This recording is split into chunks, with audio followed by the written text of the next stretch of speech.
Kalavad road પર 750 square ફૂટનો semi furnish 3 BHK flat તદ્દન વ્યાજબી ભાવમાં વેચવાનો છે. એક ફ્લોર પર 4 ફ્લેટમાંનો આ ફ્લેટ 11th ફ્લોર પર રહેવાનો છે, જેમાં અંદરની તરફ એન્ટર થતા લિવિંગ એરિયા મળી જાય છે, જે પીઓપી અને લાઇટિંગ અને કબૂતર જાળી સાથેની સ્ટેન્ડિંગ બાલ્કની સાથે લિવિંગ રૂમની આગળની તરફ પીઓપી અને લાઇટિંગ સાથેનો ડાઇનિંગ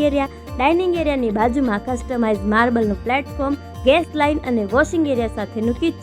કિચનની એક્ઝેક્ટ સામેની તરફ ફર્સ્ટ બેડરૂમ ફર્નિચરવાળા કબાટ સાથે, ફર્સ્ટ બેડરૂમની બાજુમાં સેકન્ડ બેડરૂમ ડ્રેસિંગ ટેબલ અને ફર્નિચરવાળા કબાટ સાથે, સેકન્ડ બેડરૂમની બાજુમાં થર્ડ અને માસ્ટર બેડરૂમ પીઓપી અને lighting, air conditioner, PVC seat સાથેનું એટેચ ટોયલેટ અને કબૂતર જાળી સાથેની સિટિંગ બાલ્કની સાથે મળી જાય છે. આ ફ્લેટ ફૂલ હવા ઉજાસ સાથે auto door lift, fire safety, CCTV અને સિક્યોરિટી, પાવર જનરેટર અને 4 વ્હીલ પાર્કિંગની સુવિધા સાથે રહેવાનો છે. વધુ માહિતી માટે સ્ક્રીન પર આપેલા નંબર પર કોન્ટેક્ટ કરો.